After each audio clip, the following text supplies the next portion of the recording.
Message spirituel pour les jours de crise émotionnelle. Avez-vous déjà eu l'impression d'être à la limite de vos capacités? Comme si le monde autour de vous continuait de tourner, mais qu'à l'intérieur de vous, tout était à l'arrêt. Comme si tu criais à l'aide, mais que personne ne t'entendait. C'est la réalité de ceux qui vivent une crise émotionnelle. C'est un silence assourdissant dans l'âme, une tempête que personne ne voit, un vide qui vous consume de l'intérieur. Et peut-être qu'en ce moment même, vous êtes confronté à cela. Une bataille invisible, où même respirer semble trop fatigant. Peut-être que vous essayez d'être fort, de cacher votre désespoir. Mais à l'intérieur, vous avez l'impression de vous effondrer. Et c'est à ce moment précis que cela message spirituel pour les jours de crise émotionnelle devient plus que nécessaire. Cela devient vital. Parce que ce que vous allez entendre ici n'est pas juste une autre vidéo avec des phrases réconfortantes. Non, c'est une parole vivante, révélée directement à votre cœur, capable de transformer la douleur que vous portez en direction, en paix et en libération. Peu de gens le savent, mais il y a un secret caché dans les paroles de Jésus qui peut complètement changer la façon dont vous faites face à vos crises intérieures.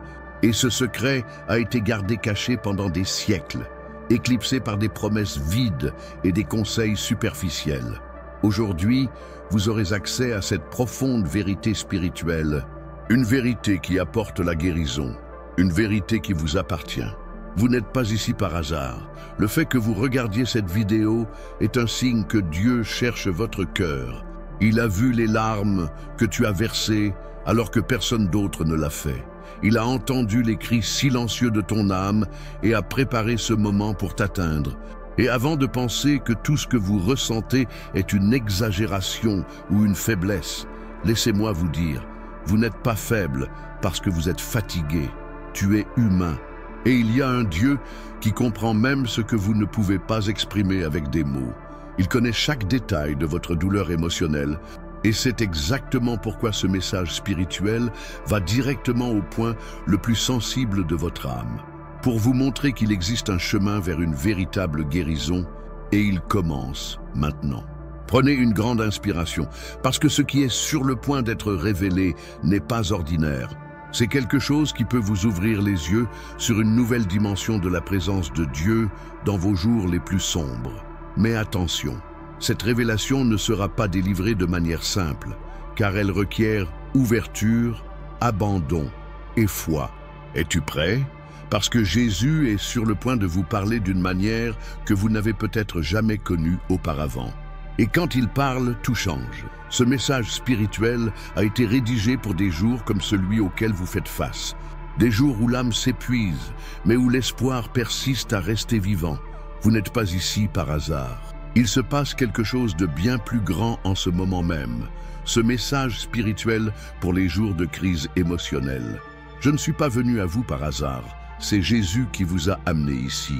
Et il sait exactement ce qui se passe en vous, même si personne d'autre ne le sait. Avant de continuer, je voudrais vous inviter à transformer ce moment en un acte de foi. Si ce mot a déjà commencé à toucher votre cœur, profitez de cette vidéo maintenant. Ce n'est pas un simple geste, c'est une forme d'évangélisation.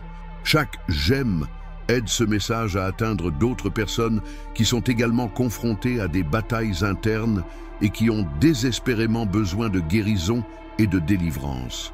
Et si ce que vous entendez résonne avec la douleur que vous portez dans votre cœur, commentez dès maintenant. J'ai besoin d'entendre la voix de Jésus. N'aie pas honte, déclarez cela avec foi. Votre commentaire pourrait être l'étincelle qui rallume la flamme de l'espoir, non seulement dans votre vie, mais dans la vie de ceux qui le lisent. Cet espace est une communauté de foi, où des gens comme vous se réunissent pour recevoir du réconfort, des conseils et de la guérison. Ici, vous n'êtes pas seul. Ici, vous faites partie de quelque chose de plus grand. Et si vous ne faites pas encore partie de ce voyage, abonnez-vous à la chaîne maintenant, parce que ce n'est pas juste une autre chaîne, c'est un endroit sûr pour votre âme, où chaque vidéo est une réponse envoyée du ciel à vos préoccupations. Préparez-vous, car Jésus a révélé quelque chose de très important sur la crise émotionnelle à laquelle vous faites face, et vous devez l'entendre avant de quitter cette vidéo. Prenez une profonde inspiration et ouvrez votre cœur à ce message. Vous êtes sur une terre sainte. Dieu peut vous parler directement aujourd'hui. Il est là. Et ce qui vient ensuite peut transformer votre vie de manière profonde et définitive. Ce n'était censé être qu'une autre visite, un simple moment d'hospitalité, mais quelque chose dans l'atmosphère de la maison révélait une autre réalité. Le chaos intérieur d'une âme fatiguée. Martha courait d'un côté à l'autre, essayant de garder le contrôle de la situation. Des casseroles bouillaient, des serviettes étaient pliées, des pas précipités résonnaient sur le sol, reflet de ce qui se passait en elle. Chaque mouvement était une tentative désespérée de prouver qu'il était suffisant, de montrer qu'il avait le contrôle, de faire taire le bruit de son propre esprit. Mais à l'intérieur, l'anxiété criait. Martha ne s'en rendait pas compte, mais elle était en train d'être consumée. Non pas à cause d'un problème extérieur, mais à cause d'une crise émotionnelle qui lui a fait perdre de vue ce qui comptait vraiment. Marthe, Marthe, tu t'inquiètes et tu t'agites pour beaucoup de choses. Luc 10, 41. Les paroles de Jésus n'étaient pas accompagnées d'accusations. Ils sont venus avec tendresse et précision chirurgicale, comme quelqu'un qui touche doucement la blessure de quelqu'un qui est sur le point de s'effondrer, et il a vu au-delà de la précipitation. J'ai vu la confusion, il vit l'âme accablée. Et avec une seule phrase, il a apporté la lumière au chaos invisible. À quelle fréquence vous sentez-vous comme Martha ?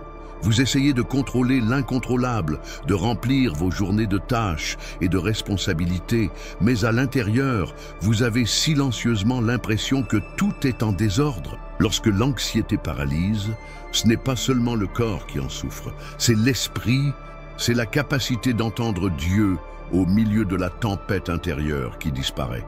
C'est comme si vous étiez pris au piège dans un tourbillon de pensées, de peur, d'incertitude et de douleur qui ne s'arrête jamais. Et pire encore, souvent ce chaos est invisible pour les autres. Ceux qui voient de l'extérieur pensent que tout va bien. Mais vous savez combien il est difficile de garder votre esprit stable, votre cœur en paix et votre esprit ferme. Cette confusion mentale pourrait-elle simplement être un manque de foi ? Ou bien y a-t-il quelque chose de plus profond qui se passe, quelque chose qui doit être traité à la racine? Marthe était tellement préoccupée par ce qu'elle faisait pour Jésus qu'elle oublia simplement d'être avec lui. Et peut-être que la même chose se produit dans votre cas. Vous priez, vous lisez, vous cherchez, mais l'esprit ne s'arrête pas. L'agitation vous accompagne même dans les moments d'adoration. Vous essayez même de vous concentrer, mais quelque chose en vous en éloigne. C'est comme si une ombre vous entourait, vous empêchant de ressentir pleinement la présence de Dieu. Et c'est précisément pour cela que ce mot vous parvient aujourd'hui. Parce qu'il y a une direction claire, pratique et libératrice dans les paroles de Jésus. Quand il dit à Marthe qu'une seule chose est nécessaire, il enseigne quelque chose de puissant. Quand tout semble confus, revenons à l'essentiel. Reviens à lui. Parfois, la chose la plus spirituelle que vous puissiez faire est simplement de vous asseoir, respirer, silence, et soit simplement avec Jésus. Aucune performance, aucune attente, aucune exigence. Soit simplement rester, entendre. L'anxiété veut vous maintenir en mouvement constant, mais Jésus veut vous attirer dans un calme apaisant. Il ne vous demande pas de tout résoudre. Il vous invite à vous reposer en lui. Le soulagement que vous recherchez ne viendra pas lorsque tout sera résolu, mais lorsque vous permettrez à sa présence d'être suffisante. Ce n'est pas l'absence de problème qui apporte la paix, mais la présence de Jésus au milieu d'eux. C'est pourquoi, même si tout tourne autour de vous, vous pouvez trouver le repos. Vous pouvez apprendre à vous asseoir à ses pieds, comme Marie, et simplement écouter. Peut-être que le secret pour surmonter cette crise émotionnelle n'est pas d'essayer de la combattre plus durement, mais de se rendre. Contrôle de libération. Admettez que vous ne pouvez pas y arriver seul. Et dans cet acte d'abandon, vous serez surpris par une sorte de paix qui ne vient pas de la logique, mais de la foi. Si ce message touche quelque chose en vous, écrivez dans les commentaires « Jésus, apprends-moi à me reposer ». Ce n'est pas seulement un commentaire, c'est une déclaration spirituelle. C'est comme tendre la main et dire « J'ai besoin de toi maintenant ». Votre commentaire pourrait être le début d'un nouveau cycle où vous apprendrez à gérer vos émotions avec les yeux fixés sur le Christ. Ne reste pas silencieux. Écrivez avec foi. Partagez votre douleur comme une graine de guérison. Et si ce mot a parlé à votre cœur, regardez cette vidéo maintenant. Oui, cliquez sur « J'aime ». Cela peut sembler peu, mais cela a un impact énorme. Chaque « j'aime » permet à ce mot d'atteindre davantage de personnes qui, comme vous, luttent contre des tempêtes invisibles. Votre geste pourrait sauver quelqu'un d'une journée encore plus difficile. Votre clic peut être un instrument de libération. Mais ce n'est pas tout. Quelque chose d'encore plus puissant est sur le point d'être révélé. Il y a une autre histoire, un autre moment dans la Bible qui apporte une révélation surprenante sur la peur de l'avenir. Et une fois que vous l'aurez compris, tout commencera à avoir du sens. C'était comme si l'avenir était devenu un mur immense et insurmontable. Le peuple d'Israël, fraîchement libéré de la captivité égyptienne, s'avançait enfin vers la promesse. Mais il n'a fallu qu'un instant pour que tout semble s'effondrer. Derrière eux, l'armée de Pharaon s'approchait avec fureur et force destructrice. Devant, une mer impossible, et au milieu, un peuple terrifié. Le désespoir était visible dans ses yeux.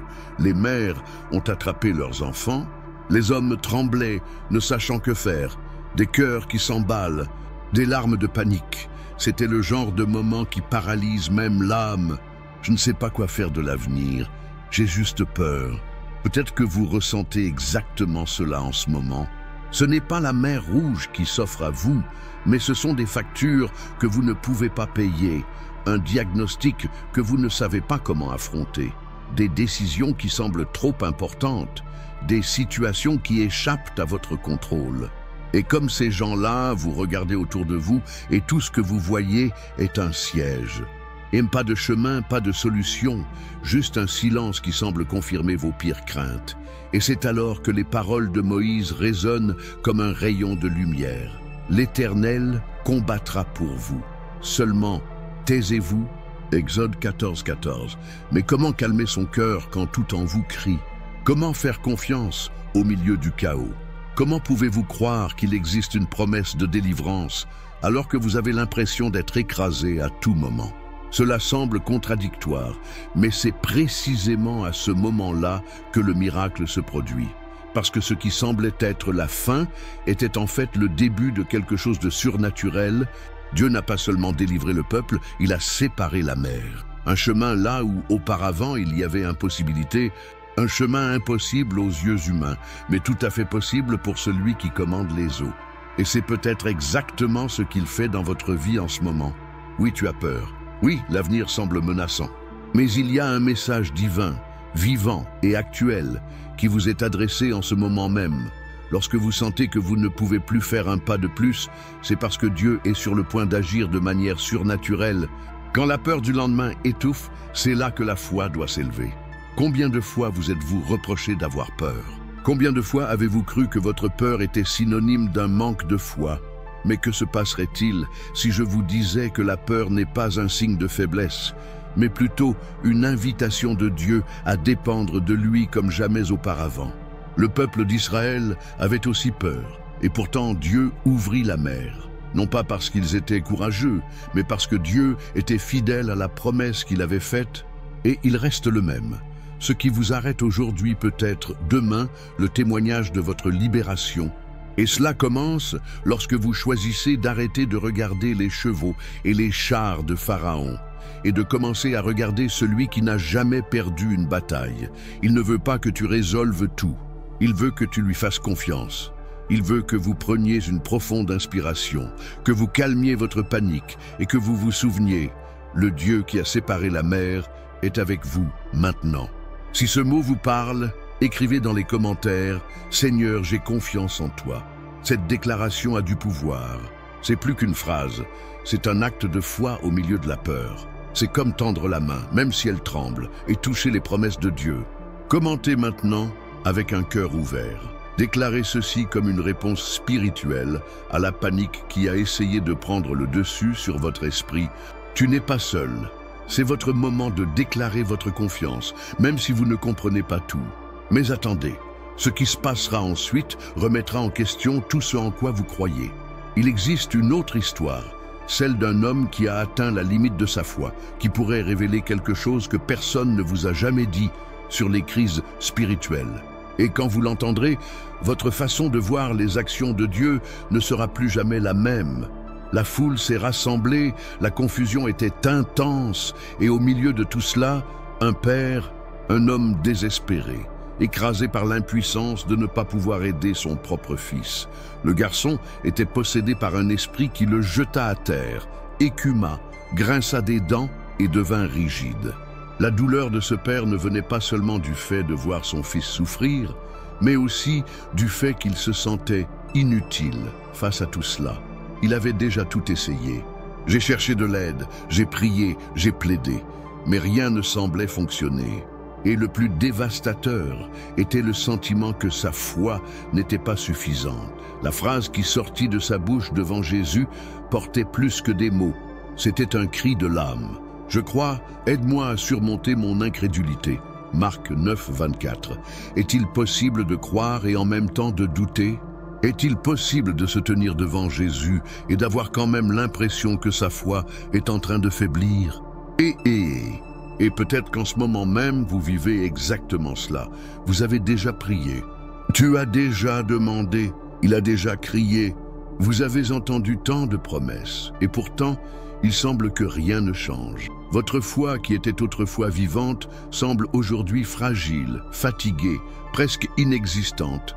Et avec cela vient la culpabilité, la honte, la peur que Dieu vous ait abandonné à cause de votre incrédulité. Mais que se passerait-il si je vous disais qu'il comprend même cela? Jésus n'a pas rejeté ce Père. Il n'a pas dit « Reviens quand tu auras suffisamment de foi ». Au contraire, il a entendu le cri sincère de cet homme et a répondu avec puissance, parce que Jésus ne recherche pas des personnes ayant une foi parfaite. Il recherche des cœurs sincères, qui même en morceaux le cherchent encore. Ceci est un message pour vous qui traversez une crise intérieure, où même la prière est devenue difficile. Pour vous qui sentez que votre foi s'estompe, pour ceux d'entre vous qui pensent « Dieu m'entend-il encore si je ne peux pas croire correctement ?» La réponse est oui. Il écoute, il voit, il agit. Une crise de foi est une douleur que peu de gens peuvent décrire.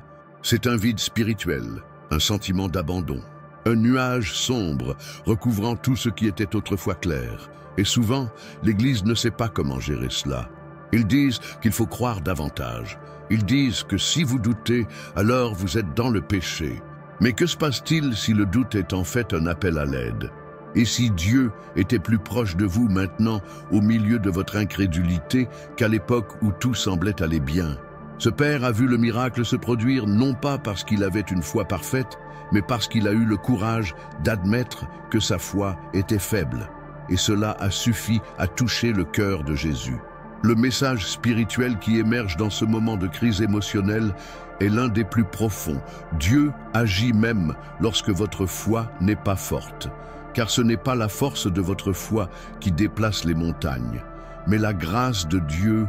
Et cela ne dépend pas du fait que vous soyez impeccable, mais du fait que vous soyez honnête, pour que tu ouvres ton cœur, sans masque.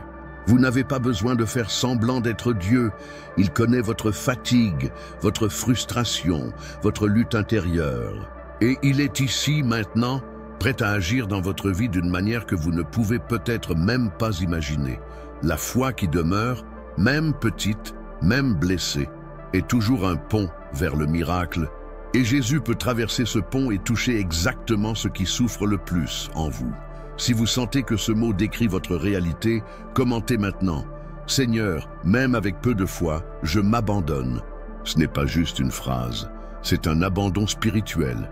Un vrai cri de quelqu'un qui en a assez de prétendre que tout va bien. N'ayez pas peur d'assumer votre douleur. Votre commentaire est une prière.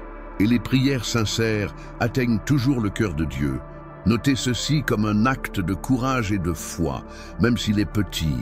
Mais que se passerait-il si je vous disais que ce qu'on vous a enseigné sur la souffrance est incomplet?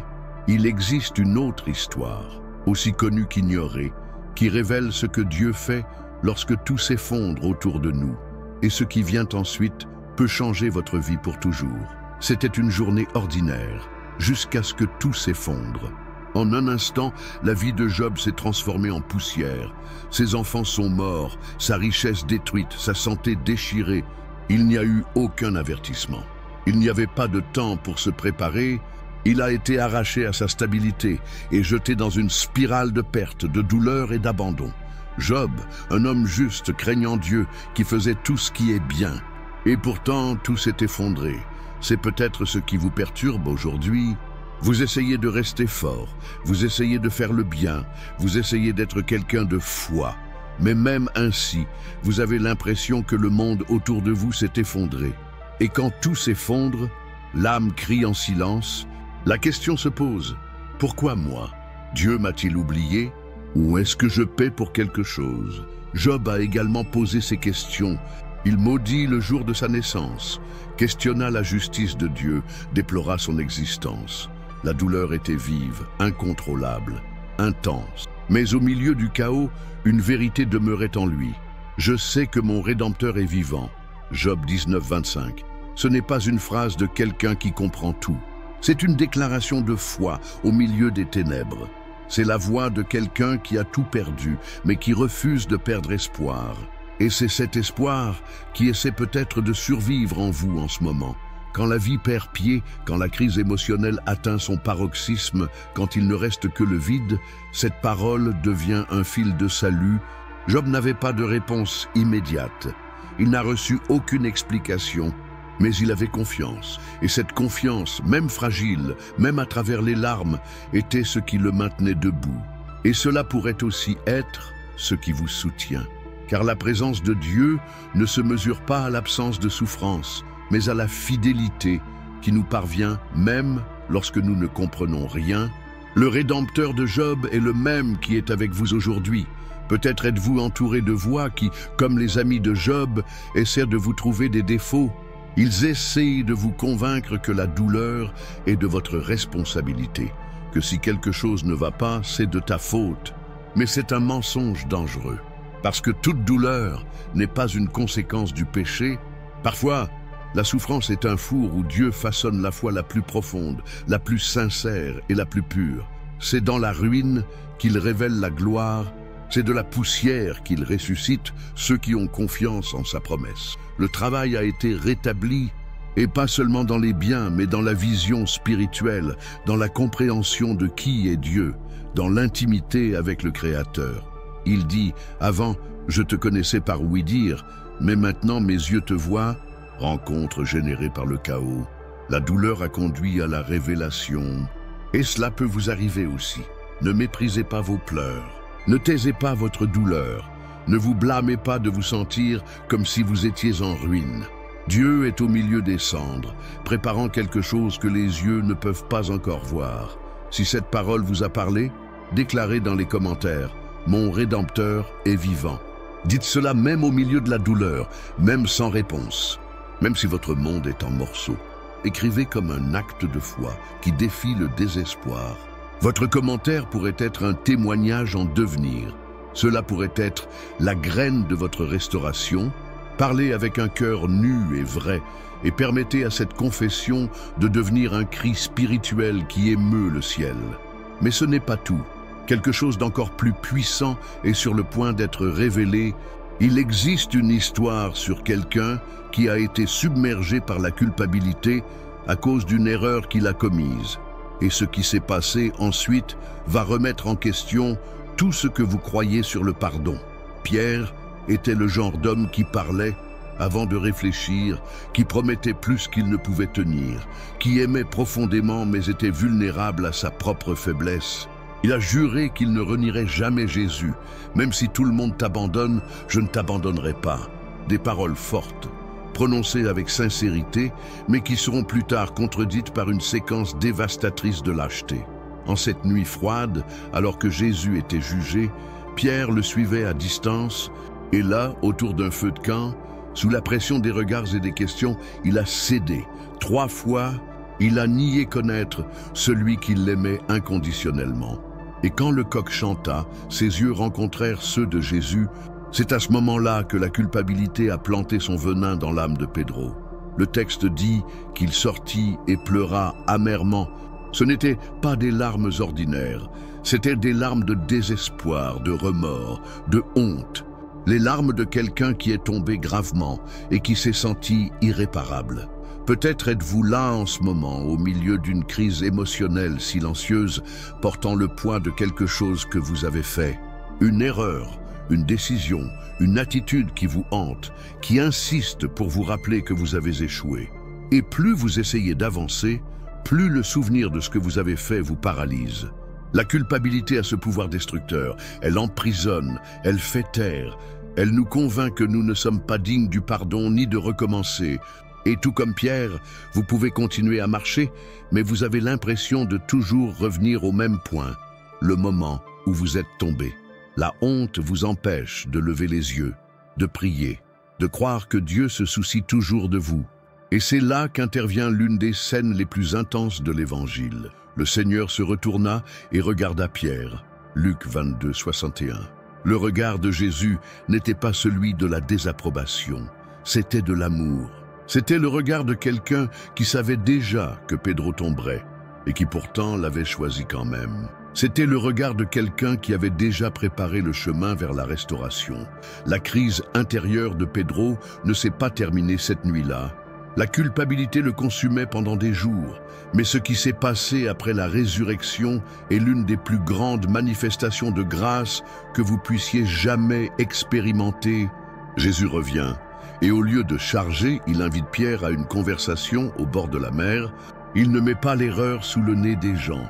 Il ne menace pas, il demande « Pierre, m'aimes-tu » 3 fois, un pour chaque refus, non pas comme une accusation, mais comme un remède.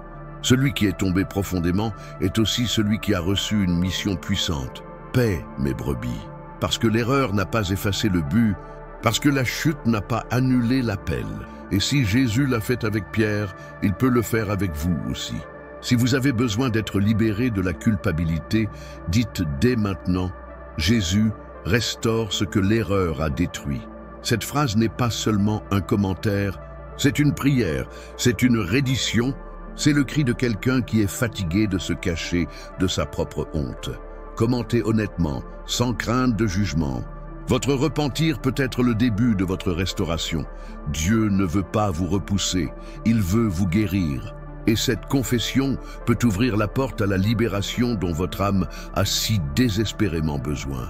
Mais attendez, ce qui se passe ensuite va remettre en question tout ce que vous croyez sur la façon dont Dieu se révèle en silence. Il y a un moment où le ciel lui-même semble silencieux, et c'est à ce moment-là que quelque chose de surprenant se produit. C'était la nuit. Un frisson invisible planait sur l'âme de Pedro, mais ce qui le glaçait à l'intérieur n'était pas le temps, c'était la culpabilité.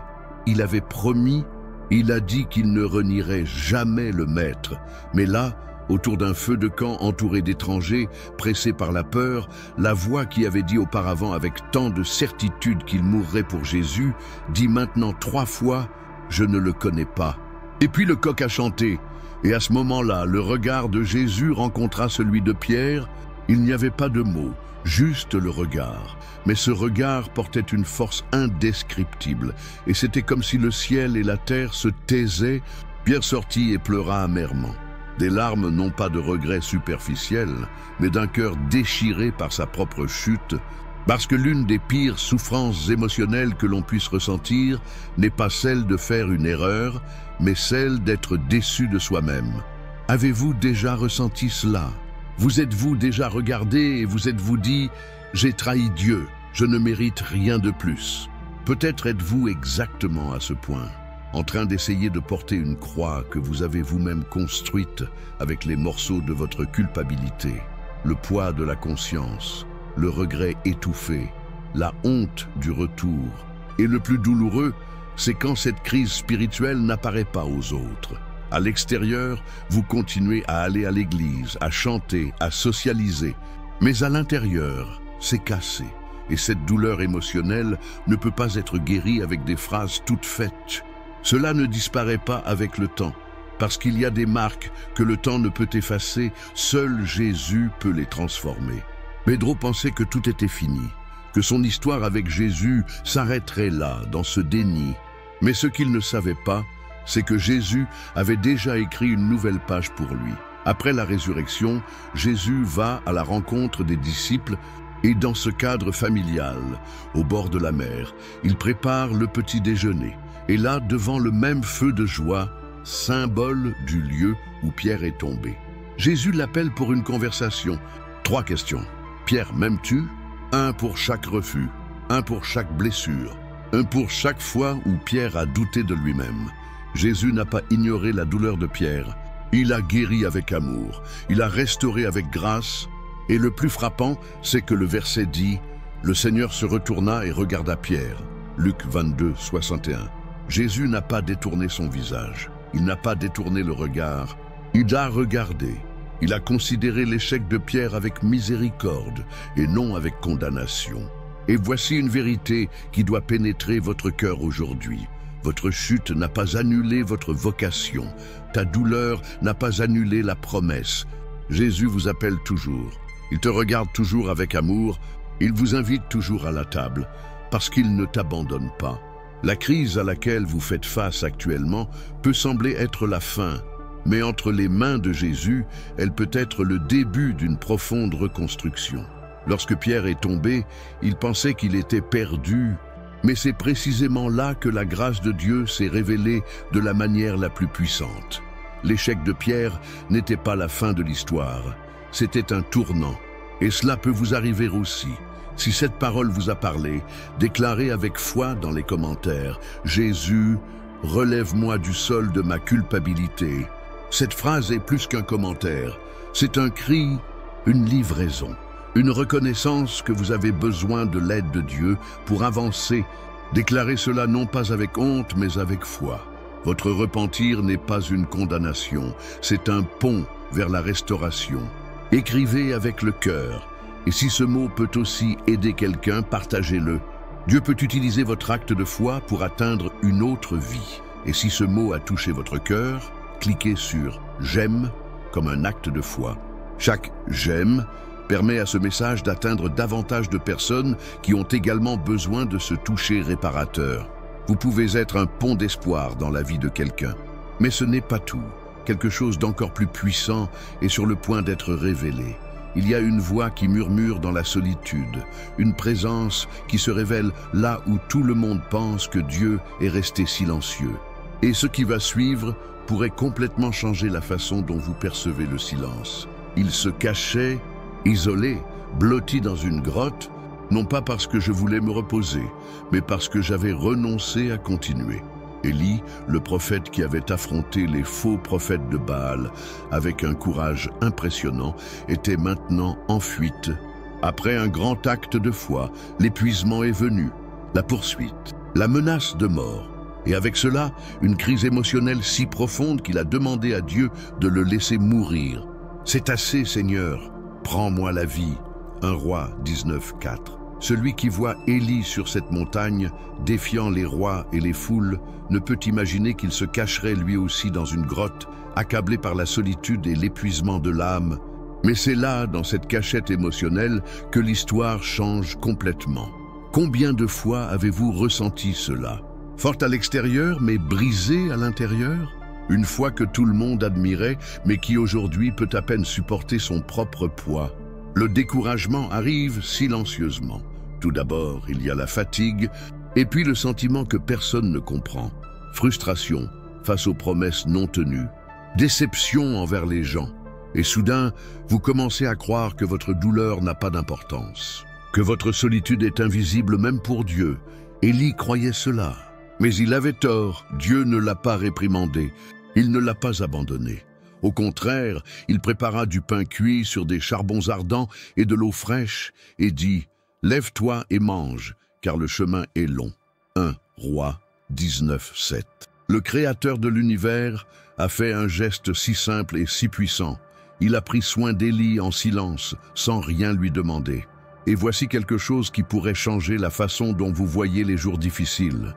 La solitude n'est pas toujours l'absence de Dieu. Parfois, c'est dans le silence qu'il parle le plus fort. Élie s'attendait à ce que Dieu se manifeste par un vent violent, un tremblement de terre ou un feu, mais Dieu est venu dans un doux murmure. 1 Roi 19, 12. Un murmure, parce que ceux qui aiment n'ont pas besoin de crier. Ceux qui sont proches peuvent parler doucement. Le Seigneur ne s'est pas révélé dans un spectacle, mais dans la proximité. Cela montre que dans les moments où nous nous sentons le plus seuls, il est plus proche que nous l'imaginons. La solitude qui crie en vous aujourd'hui peut être le cadre idéal pour des retrouvailles avec la présence de Dieu.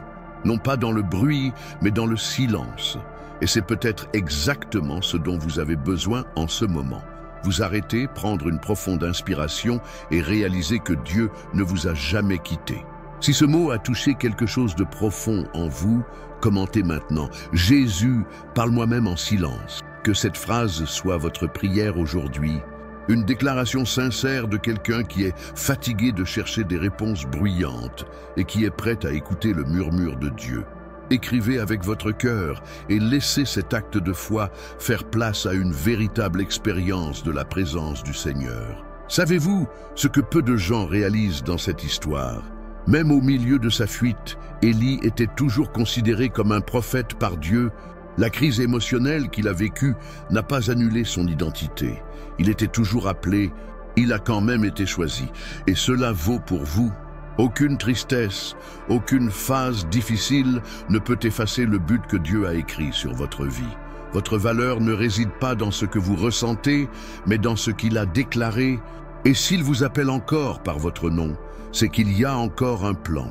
Il y a encore du pain sur les braises et de l'eau fraîche qui vous attendent, même si vous pensez avoir atteint la fin. Et voici la partie la plus impressionnante de cette histoire. Ce qui s'est passé après cette expérience silencieuse avec Dieu a été la redéfinition totale de la mission d'Élie. L'homme qui voulait mourir est revenu avec une autorité renouvelée. Il a reçu des instructions spécifiques, a été fortifié et a même transmis son héritage à Élisée. En d'autres termes, Dieu a utilisé le moment de plus grande fragilité pour préparer le terrain pour la plus grande transition. Cela peut vous arriver aussi. Votre crise pourrait être le berceau d'une nouvelle saison. Votre cachette peut être l'endroit où Dieu prépare votre onction pour le prochain chapitre de votre histoire. Croyez-vous que votre solitude peut réellement être le début d'une nouvelle mission spirituelle? Alors partagez ce message. Il y a peut-être quelqu'un qui se cache en ce moment même dans une grotte émotionnelle, attendant ce murmure d'espoir. Mais ce n'est pas tout. Il y a une promesse encore plus profonde sur la recherche d'un sens au milieu de la douleur.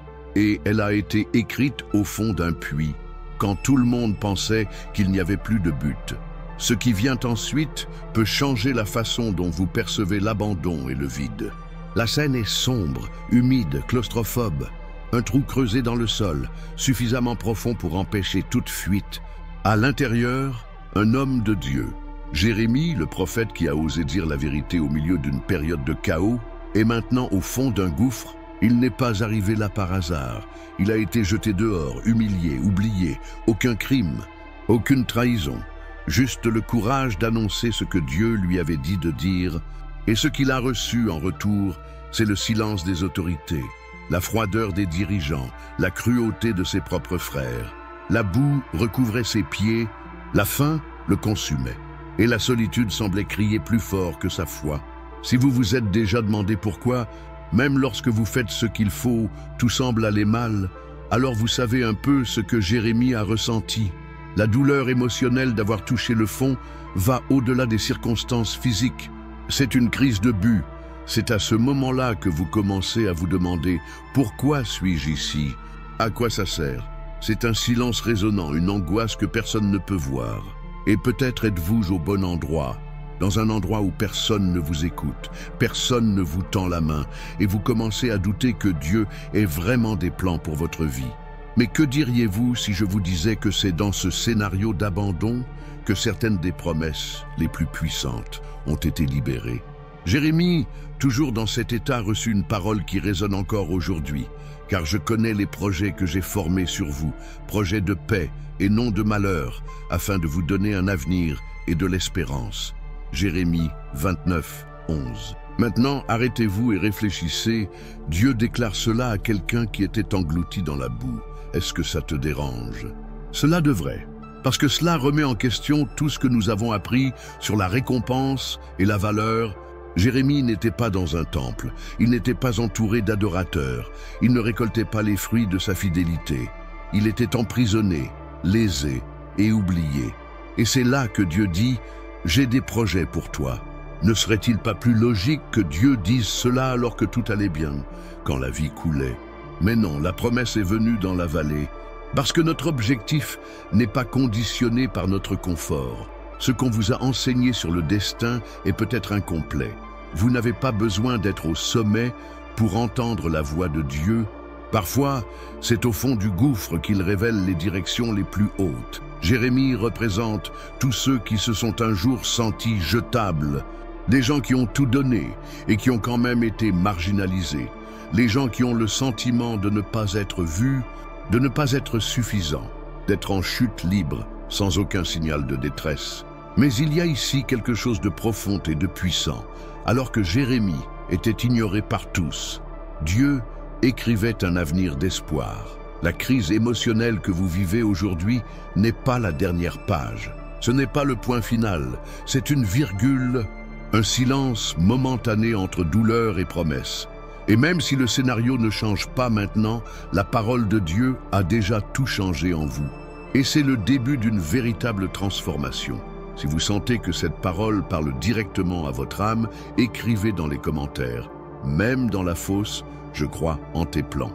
Ce n'est pas seulement une blague, c'est un cri spirituel, une déclaration contre l'incrédulité, un acte de foi au milieu de la boue de l'âme. Déclarez cela comme quelqu'un qui refuse d'être vaincu par la douleur, en tant que quelqu'un qui choisit de croire, même lorsque tout autour de lui semble dire le contraire. Savez-vous quelle est la beauté de cette histoire? Le fait est que même au plus profond de lui-même, Jérémie n'a pas été laissé pour mort.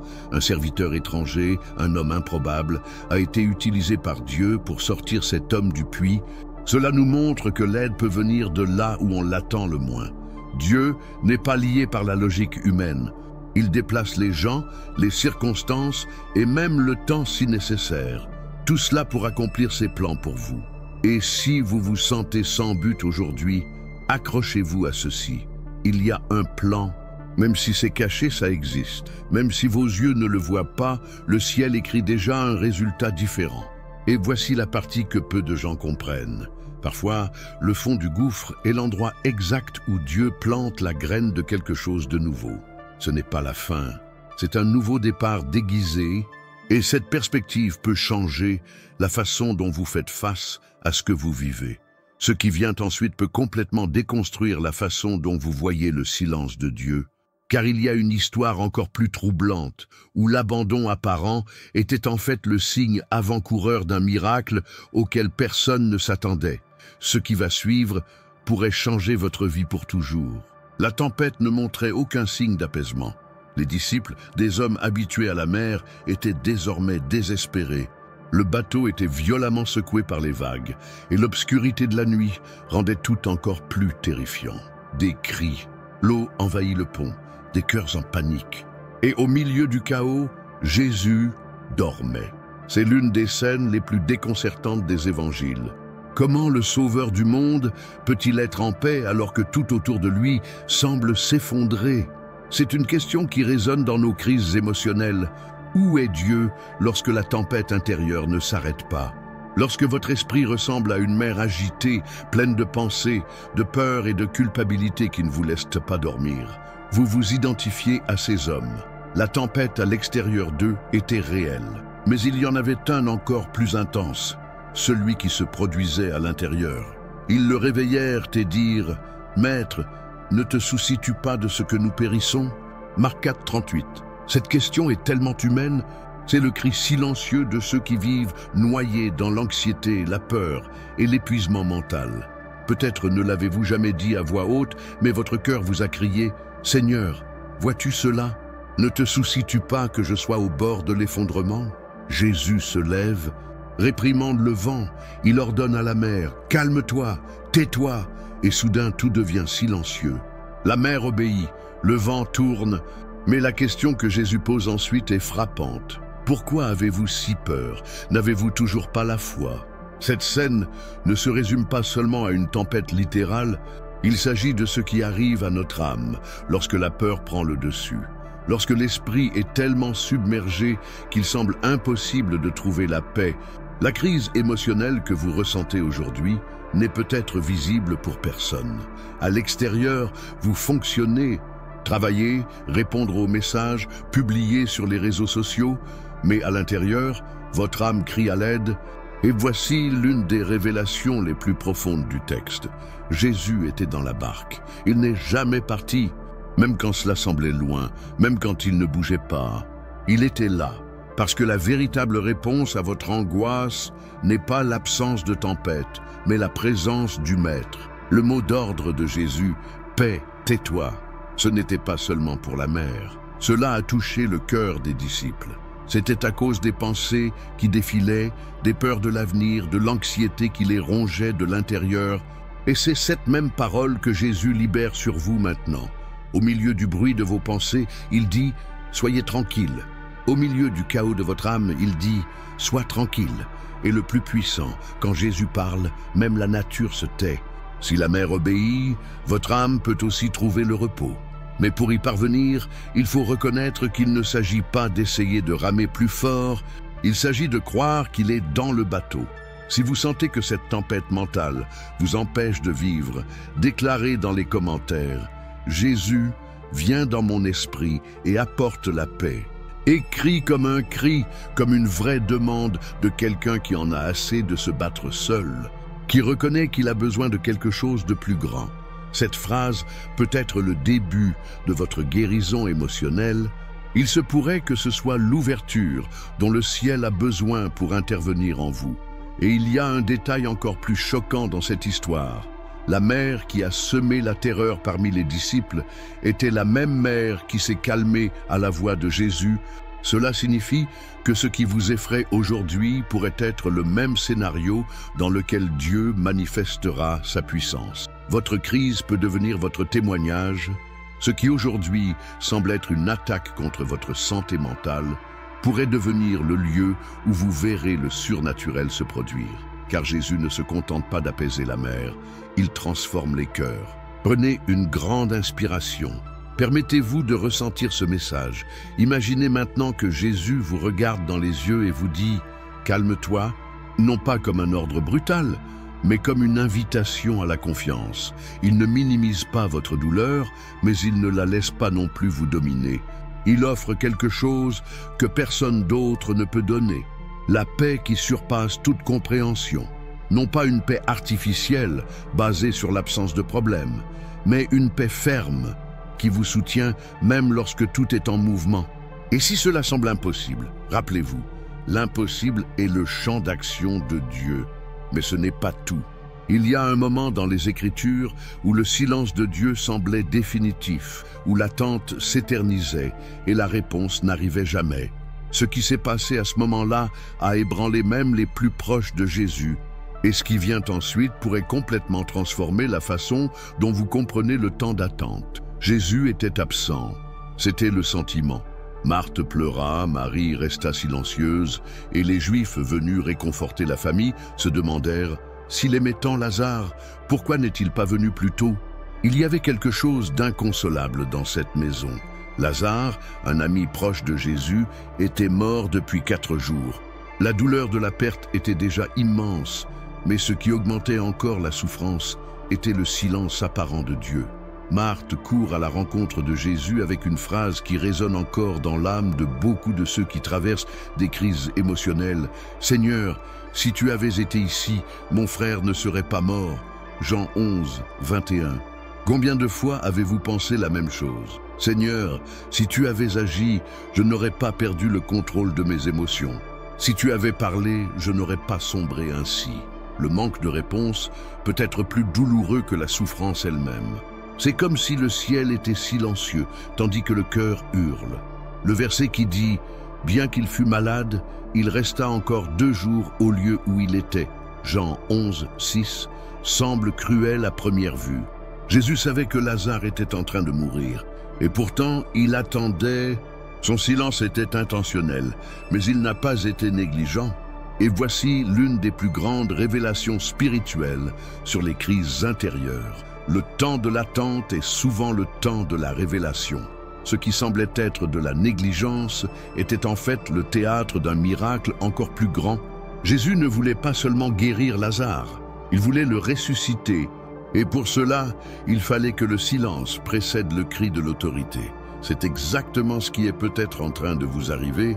Peut-être que Dieu n'est pas encore intervenu dans votre détresse émotionnelle parce qu'il prépare quelque chose qui va au-delà de vos attentes. Il ne veut pas seulement vous soulager, il veut vous élever complètement. Ce que beaucoup de gens ignorent, c'est que le silence de Dieu est souvent un signe qu'il est à l'œuvre à un niveau que nous ne pouvons pas percevoir. Marthe croyait que Jésus pouvait guérir, mais pas qu'il pouvait inverser la mort. Et c'est là que réside l'impact de cette histoire. Le temps passé à attendre a généré une foi plus profonde. C'est pourquoi, dans vos propres crises émotionnelles, quand il semble que Dieu est loin, il vous conduit en fait à l'endroit où vous verrez sa gloire le plus clairement. Il ne restait pas immobile, il attendait le moment exact. Jésus n'était pas en retard. Il est arrivé avec un but précis. Et quand il s'approche, tout change. Enlevez la pierre, dit-il. Et même avec l'odeur de la mort qui flotte dans l'air, sa voix est plus puissante que n'importe quelle destruction émotionnelle. Si vous avez déjà eu l'impression que le ciel était silencieux, écrivez dans les commentaires. Même dans le silence, j'ai confiance. Ce n'est pas seulement une phrase. C'est une déclaration de foi qui rompt avec la logique du monde. C'est croire que Dieu agit, même quand cela ne semble pas être le cas, qu'il a le contrôle, même lorsque tout est hors de votre contrôle. Commentez avec foi, cela pourrait être le premier pas vers votre résurrection émotionnelle. Et voici quelque chose que personne ne vous a dit à propos de cette histoire. Le miracle n'était pas seulement le retour de Lazare, c'était le processus. Le chemin, les larmes, le silence, l'attente. Tout cela a créé un environnement où la gloire de Dieu a été révélée dans sa plénitude. Jésus pleura. Il n'était pas insensible à la douleur des sœurs. Il ressentait la douleur qu'il ressentait. Cela nous enseigne que le silence de Dieu ne signifie pas indifférence. C'est plus proche que vous ne le pensez. Il pleure avec toi. Il marche vers sa tombe. Il ordonne que la pierre soit enlevée. Et il vous appelle. Lazare, sors. Ces mots résonnent dans votre âme aujourd'hui, non seulement comme un miracle ancien, mais comme une convocation actuelle. Sors de cet endroit de douleur profonde, sortez de cet isolement émotionnel, sortez de cet état de paralysie spirituelle. Jésus vous appelle à revenir à la vie. Votre identité n'est pas définie par la crise à laquelle vous faites face, mais par la promesse qui n'a pas encore été tenue. Et si vous pensez que Dieu vous a oublié, rappelez-vous. Il a attendu parce qu'il préparait quelque chose de plus grand. Si ce mot vous a parlé, cliquez sur « J'aime » comme un acte de foi. Votre amour peut être un instrument de Dieu pour atteindre d'autres vies qui se sentent également oubliées dans le silence. Ce n'est pas seulement une réaction, c'est une graine d'espoir. Mais attendez, qu'est-il arrivé à Jonas alors que tout semblait terminé? Il y a un moment où l'obscurité totale cède la place à une prière impossible.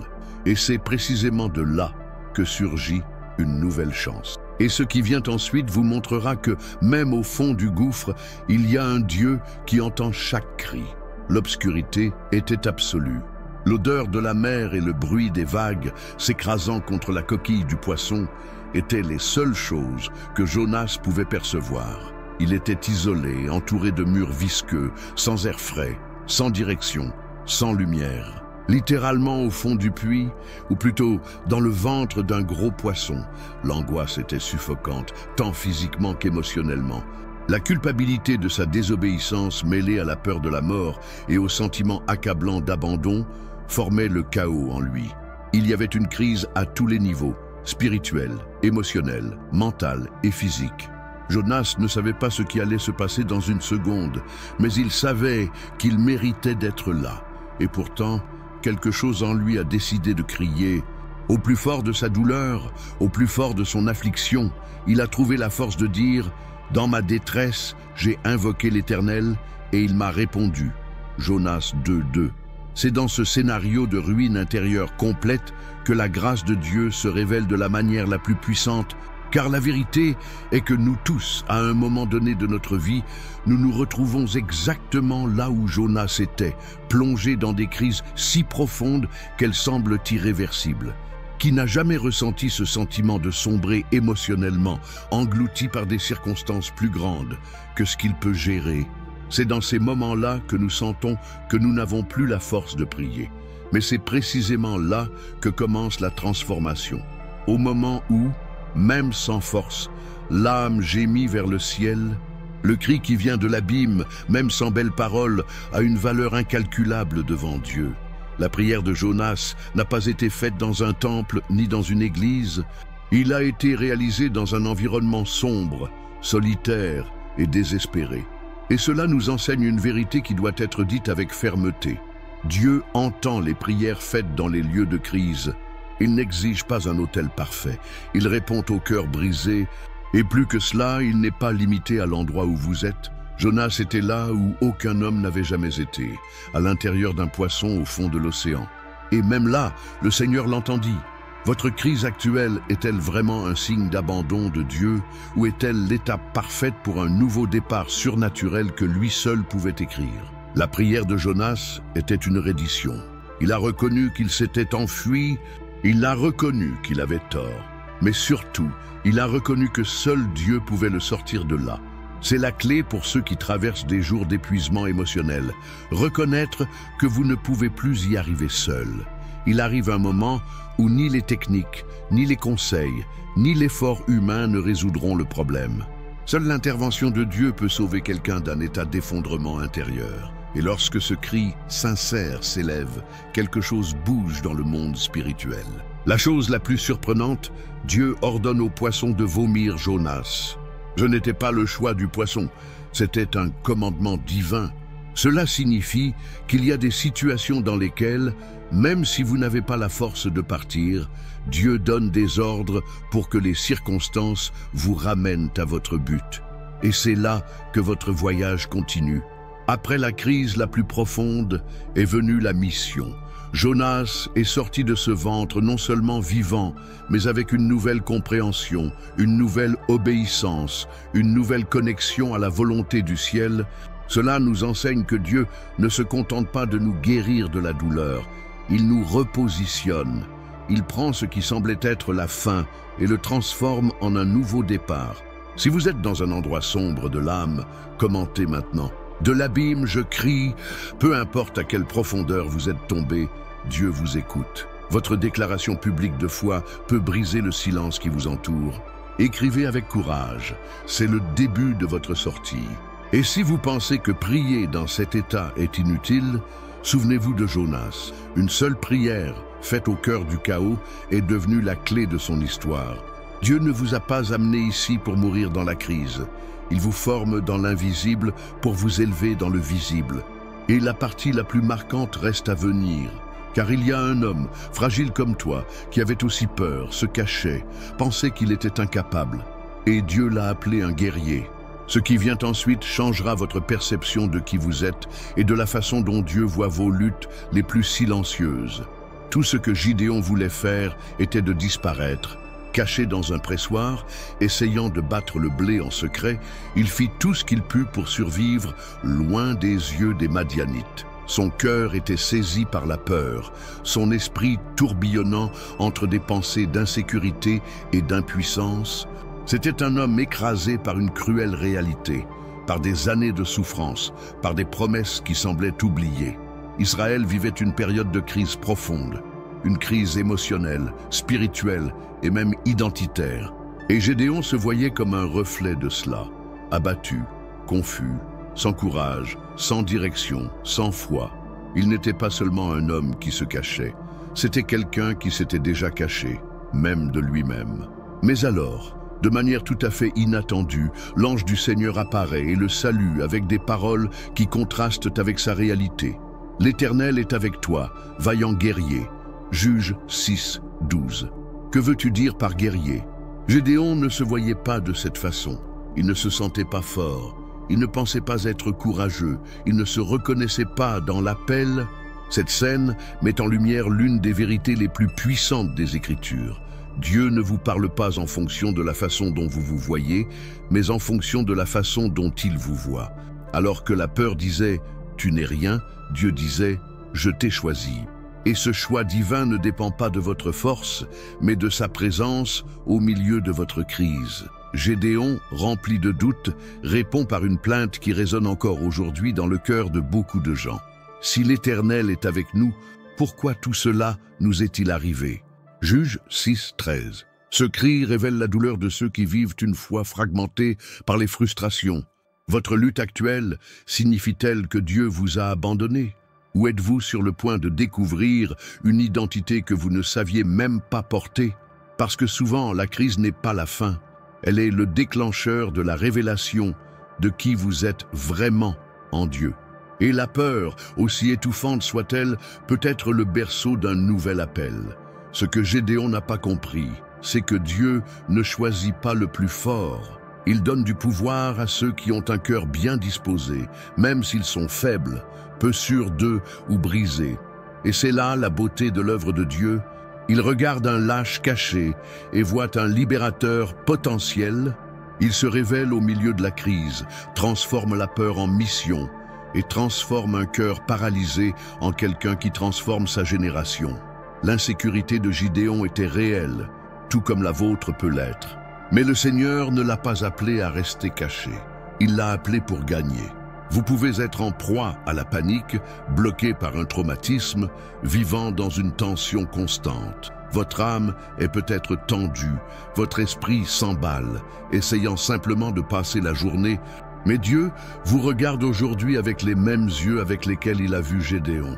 Il vous appelle pour ce que vous deviendrez, non pour ce que vous vivez actuellement, parce qu'il ne connaît pas seulement votre présent, il a déjà conçu votre avenir. Si vous sentez que la peur vous paralyse, commentez maintenant « Dieu m'appelle pour ce que je deviendrai ». C'est votre déclaration de foi, même si votre esprit doute encore. Écrivez ceci comme quelqu'un qui décide de sortir de sa cachette émotionnelle, comme quelqu'un qui décide de croire qu'il y a quelque chose de plus grand en train de se construire, même dans le chaos. Gédéon ne s'est pas transformé en guerrier du jour au lendemain. Il avait des doutes, il a demandé des signes. Il hésita, et pourtant, Dieu est resté avec lui. Cela nous montre que le processus ne nécessite pas la perfection, juste l'abandon. La foi, même avec la peur, suffit à Dieu pour commencer une profonde œuvre de restauration intérieure, et à chaque pas, le courage grandit. À chaque réponse divine, la peur perd de sa force, parce que la peur ne crie fort que lorsque nous oublions qui est avec nous. Mais le Seigneur est avec vous, même si tout dit le contraire.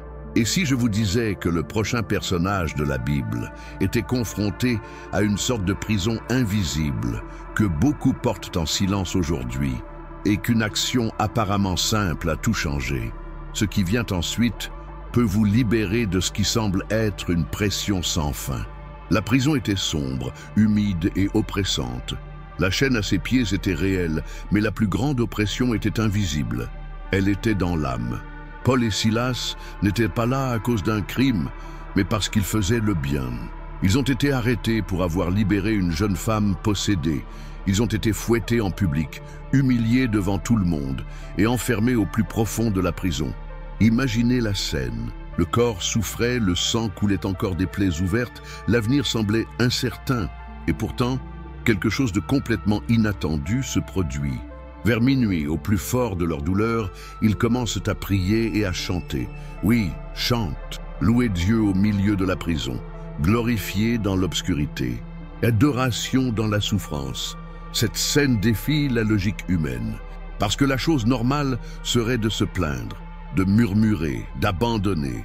La chose normale serait de céder à la tristesse, au traumatisme et à la révolte. Mais Paul et Silas ont choisi de faire exactement le contraire. Ils ont donné au Seigneur non seulement leurs paroles, mais aussi leur douleur. Et c'est exactement là, au moment le plus improbable, que quelque chose de surnaturel s'est produit. Acte 16, 25 nous dit « Vers le milieu de la nuit, Paul et Silas priaient et chantaient les louanges de Dieu et les autres prisonniers les écoutaient. Et puis un tremblement de terre a secoué la prison. Les chaînes se sont brisées, les portes s'ouvrirent, la libération est arrivée. Se pourrait-il que votre âme soit écrasée par des pressions invisibles parce que vous n'avez pas encore découvert le pouvoir de la louange dans la vallée? Car voici une vérité que peu de gens réalisent. Adorer quand tout va bien est facile, mais adorer quand tout s'effondre, c'est ça la vraie foi. Paul et Silas n'ont pas loué Dieu parce qu'ils ont été délivrés, mais ils ont été délivrés parce qu'ils ont loué Dieu. Il y a une force spirituelle qui se déplace lorsque vous choisissez de faire confiance, même sans comprendre. Lorsque vous chantez une chanson au milieu d'une crise, le ciel se dirige vers vous. Beaucoup vivent aujourd'hui enchaînés par des pressions émotionnelles que personne ne voit. C'est la pression quotidienne, la surcharge de travail, la peur de l'avenir, la fatigue mentale. Des gens qui ne dorment pas bien, qui vivent avec le cœur lourd, essayant de maintenir une apparence de normalité, alors que tout s'effondre à l'intérieur. Et c'est là que cette histoire nous enseigne. Les prisons extérieures peuvent être brisées lorsque l'on s'attaque aux prisons intérieures. Et cela commence par une décision spirituelle. Louez même en pleurant, chantez même quand vous êtes blessé, priez même sans force. L'adoration n'est pas une question de sentiment, mais de foi. Si vous êtes dans une prison émotionnelle, commentez maintenant. Même dans la douleur, je choisis de louer. Écrivez ceci comme un choix spirituel, comme une rupture avec les chaînes invisibles qui ont essayé de vous écraser. Dites cela comme quelqu'un qui comprend que la louange n'est pas le résultat de la délivrance, mais en est souvent la graine. Et écoutez bien ceci, les autres prisonniers ont entendu, en d'autres termes, vos éloges au milieu d'une crise ont le pouvoir d'avoir un impact sur d'autres vies. La façon dont vous faites face à votre douleur peut être un témoignage vivant pour ceux qui vous observent. Lorsque vous choisissez de faire confiance à Dieu même dans la douleur, votre exemple devient une guérison pour les autres. Les chaînes tombent, pas seulement les vôtres, mais celles de ceux qui vous entourent. Le geôlier qui était là cette nuit-là fut également transformé. Il était sur le point de se suicider, pensant que tout était perdu. Mais Paul a crié « Ne te fais pas de mal, on est tous là ». Acte 16, 28. Et à ce moment-là, le geôlier tomba à genoux et demanda « Messieurs, que dois-je faire pour être sauvé ?» Le miracle de la louange n'a pas seulement libéré les apôtres, il a sauvé une famille entière. Avez-vous déjà pensé que votre fidélité dans la souffrance pourrait être ce que Dieu utilisera pour sauver les gens qui sont au bord de l'abîme? La crise peut être le scénario, mais l'obéissance est la voie à suivre. Et quand vous louez, même sans force, vous invitez le ciel à intervenir. Et le ciel répond. Et voici la partie la plus impressionnante de cette histoire. Le lieu de douleur est devenu le lieu de visite. La vallée est devenue un hôtel. Minuit est devenu la naissance d'un nouveau but. Et si je vous disais qu'il existe une histoire encore plus oubliée dans la Bible, mais qui révèle un Dieu qui se souvient de ceux que tout le monde ignore? Préparez-vous, ce qui va suivre pourrait vous surprendre profondément. Elle priait en silence, mais ses cris étaient trop forts pour que le ciel les ignore. Anna était là, devant l'autel, les yeux gonflés et le cœur en morceaux. Chaque année, je montais à Shiloh avec la même prière étouffée, avec la même douleur qui ne voulait pas partir, avec le même vide dans ma poitrine. C'était stérile, et pas seulement physiquement. Elle sentait que son âme était aussi devenue un désert aride, sans fruits, sans réponse, sans voix. Et pour couronner le tout, pendant qu'elle attendait un miracle, elle fut humiliée par Pénina, taquinée chaque jour à cause de sa douleur.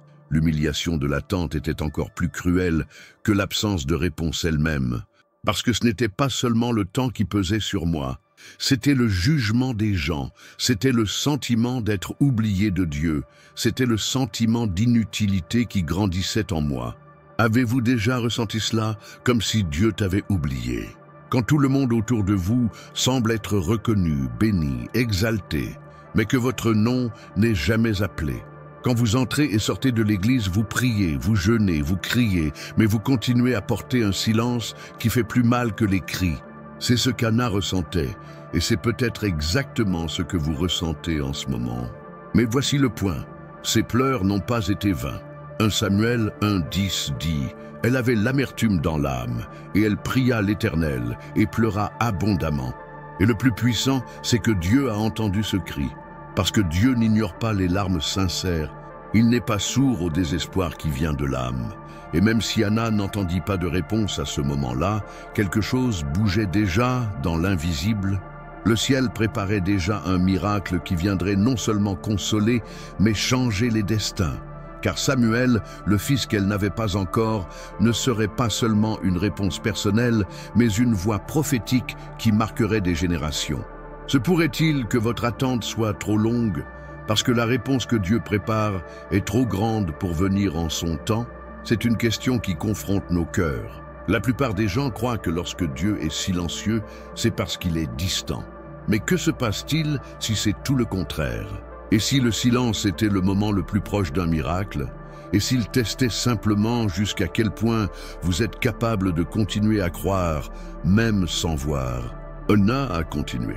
Même si elle a été mal comprise par Élie, qui pensait qu'elle était ivre, elle n'est pas restée silencieuse. Elle répondit fermement mais humblement, révélant la profondeur de son chagrin. « Non, mon Seigneur, je répands mon âme devant le Seigneur. » 1 Samuel 1,15. Avez-vous déjà vraiment épanché votre âme? Ou bien avez-vous prié des prières automatiques et superficielles de peur d'être trop sincère avec Dieu? Parce qu'Anna nous enseigne que la prière d'un cœur sincère fait bouger les cieux. Une prière qui vient du fond du puits, d'une douleur inexprimée, d'un espoir presque mort. Cette prière a du pouvoir. Et en plus, quand la réponse est arrivée, elle n'était pas seulement une mère. Elle a été consacrée comme femme de foi, référence de dévouement. Elle a donné Samuel au Seigneur avant même de l'avoir complètement. Car celui qui comprend que tout vient de Dieu apprend aussi à donner en retour. Si ce mot a parlé à votre cœur, commentez maintenant. Dieu ne m'oublie pas. Écrivez-le comme un cri de votre âme, comme Anna l'a fait devant cet autel. Il ne s'agit pas de désespoir, mais de reddition. Un cri sincère de ceux qui choisissent encore de croire, même sans preuve, de quelqu'un qui comprend que, même dans les jours de silence, il y a des promesses en devenir. Et voici le détail que presque personne ne remarque. Anna est restée dans les mémoires parce qu'elle est restée, même sans être entendue, parce qu'elle continuait à grimper, même lorsqu'elle était provoquée, parce qu'elle n'a pas abandonné, même si elle a été incomprise. Dieu a vu chaque larme. Et la réponse n'était pas seulement Samuel, c'était la restauration de l'identité, c'était la fin de la honte, c'était la rédemption du silence. Et si je vous disais qu'il existe une douleur encore plus silencieuse que celle d'Anna, une douleur que personne ne remarque, mais que Jésus a vue de ses propres yeux? Ce qui suit abordera un type de souffrance que vous n'auriez peut-être jamais pu exprimer avec des mots. Elle était là depuis 12 ans, 12. Pas 12 jours, pas 12 mois. 12 longues années à vivre avec une douleur que personne ne voyait, avec une blessure qui ne saignait pas vers l'extérieur, mais qui laissait échapper tous ses rêves de l'intérieur. La femme qui souffrait d'hémorragie était, aux yeux de la société, invisible. Sa douleur a été ignorée. Sa présence n'était pas la bienvenue. Leur existence était considérée comme impure. Elle n'avait pas de nom dans les évangiles, mais sa douleur avait une adresse fixe. La solitude. Et quand la douleur est invisible, c'est généralement la plus difficile à supporter, car, en plus de la bataille physique, il y a le poids du silence, de l'exclusion, du sentiment que personne ne comprend ce qui se passe à l'intérieur de l'âme. Elle avait tout essayé. Médecin, traitement, les espoirs humains. Et tout n'a fait qu'empirer. Le texte de Luc 8, 43-48 décrit non seulement un problème de santé, mais aussi une crise émotionnelle profonde. Ce n'était pas seulement le corps qui saignait, c'était de la dignité, c'était la foi, c'était le sens de la vie qui s'estompait peu à peu, jusqu'au jour où elle entendit parler d'un homme différent. Un homme qui a non seulement guéri les blessures exposées, mais a touché les profondeurs du cœur, et naquit un dernier espoir, peut-être le plus pur qu'elle ait jamais eu. Si je touche juste le bord de son vêtement, je serai guéri. Vous êtes-vous déjà senti ainsi, brisé à l'intérieur, essayant de paraître bien à l'extérieur, espérant que quelqu'un, ne serait-ce qu'une seconde, verra la douleur que vous portez? Parce qu'il y a des douleurs qui ne saignent pas mais qui détruisent lentement. Et peut-être vivez-vous exactement cela, une tristesse cachée, un vide que personne ne remarque, une souffrance que vous avez appris à dissimuler. Mais Jésus voit ce que personne d'autre ne voit. Il voit ce que l'âme essaie de cacher. La femme atteinte d'une perte de sang vint trouver Jésus en secret.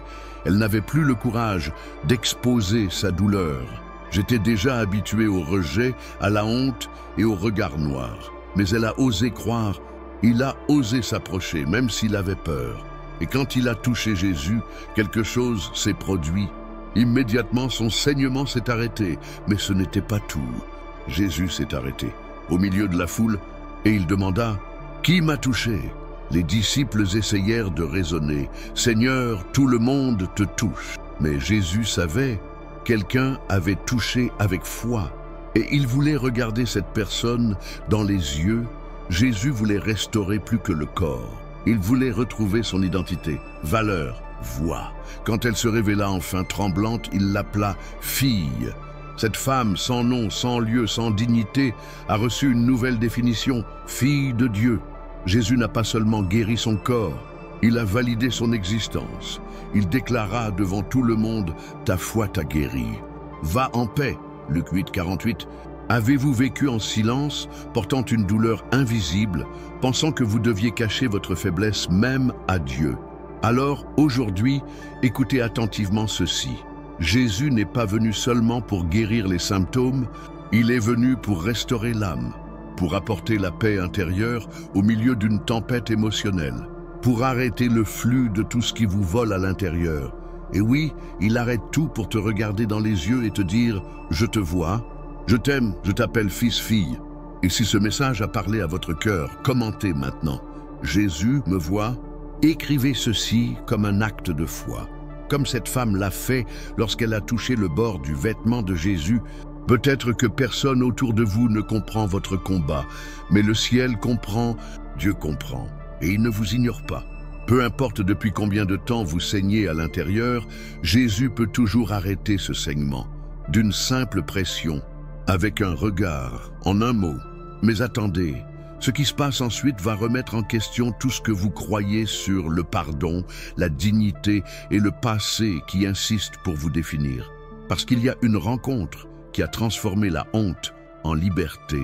Et quand vous comprenez cela, votre histoire peut aussi changer. Elle a été entraînée au centre de la foule, non pas de son propre gré, mais par ceux qui voulaient l'utiliser comme preuve, comme piège, comme spectacle. La femme adultère n'avait aucune chance de se défendre. Il n'avait pas de voix. Elle fut exposée dans son erreur la plus honteuse devant un peuple qui tenait des pierres dans ses mains et la condamnation dans ses yeux. Ils ne s'intéressaient pas à la justice. Ils étaient avides de jugement. Sa douleur émotionnelle était évidente. Le poids de la honte, la peur du rejet et la certitude qu'il n'y avait pas d'issue. Il est difficile de décrire avec des mots ce qui se passe dans l'esprit de quelqu'un qui se sent complètement sale à l'intérieur. Mais cette femme savait exactement ce que c'était que de voir son passé lui être jeté dessus avec brutalité. La culpabilité est devenue son identité. Et la honte devint sa sentence. Tandis que les accusateurs criaient, Jésus se baissa. En silence, il commença à écrire sur le sol. Personne ne sait exactement ce qu'il a écrit, mais ce qu'il a fait était bien plus puissant que n'importe quelle parole. Il a changé l'atmosphère. Il interrompit le spectacle de l'humiliation par le silence de la compassion. Lorsqu'il prit enfin la parole, ses paroles ne prônaient pas le péché, mais elles ne cautionnaient pas non plus la lapidation. Que celui d'entre vous qui est sans péché lui jette le premier une pierre. Jean 8:7. Un par un, les accusateurs laissèrent tomber les pierres. La femme, autrefois condamnée, était désormais seule devant celui qui pouvait la juger. Mais il a choisi de l'aimer. Femme, où sont-ils? Personne ne t'a condamné? Personne, Seigneur. Moi non plus, je ne te condamne pas. Va et ne pêche plus. Jean 8:11. Voici la révélation. Jésus n'a pas ignoré le péché, mais a libéré l'âme. Il n'a pas nié la chute, mais a proposé un nouveau départ. Il n'a pas tourné le dos à sa douleur, il lui a offert sa grâce. Et lorsque la grâce rencontre la honte, ce qui reste est la restauration. Avez-vous déjà ressenti cela? Comme si votre passé était trop grand pour être effacé, comme si tes erreurs étaient la seule chose que les gens voyaient en toi. Combien de fois vous êtes-vous retrouvé prisonnier de quelque chose qui s'est déjà produit, revivant des souvenirs qui vous font honte et vous étouffent? Peut-être que vous essayez de passer à autre chose, mais la honte continue de vous murmurer que vous n'en êtes pas digne. Ce n'est pas assez saint, ce n'est pas pardonnable. Mais aujourd'hui, Jésus vous trouve là, sur le terrain de votre culpabilité, et dit d'une voix ferme et aimante, « Je ne te condamne pas. » Si ce message vous a parlé, commentez avec foi, « Jésus me donne un nouveau départ. » Déclarez-le avec audace. Écrivez comme si vous abandonniez la pierre de la culpabilité et vous releviez avec l'espoir d'une nouvelle vie. Parce que le pardon que Jésus offre n'est pas partiel, il est complet. Ce n'est pas superficiel. C'est libérateur. La grâce ne se contente pas de dissimuler l'erreur, elle transforme qui vous êtes. Vous n'avez plus besoin de vivre enchaîné à la honte. Vous pouvez vous lever aujourd'hui avec l'assurance que l'amour de Dieu est plus grand que votre passé. Mais que diriez-vous si je vous disais qu'il existe une histoire d'une chute encore plus profonde, une chute qui semblait irréversible, mais qui est devenue l'une des plus grandes preuves de l'amour inconditionnel du Père?